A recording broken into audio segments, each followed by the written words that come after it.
in Cleveland has issued a flood warning for the Scioto River near Prospect from this afternoon until further notice. At 10 a.m. Saturday, the stage was 7.8 feet. Moderate flooding is forecast. Flood stage is 9 feet.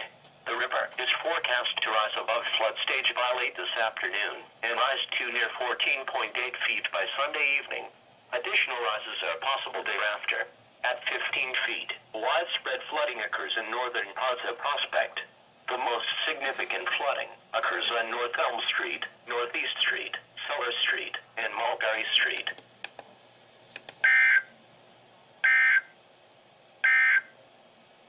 A flood watch remains.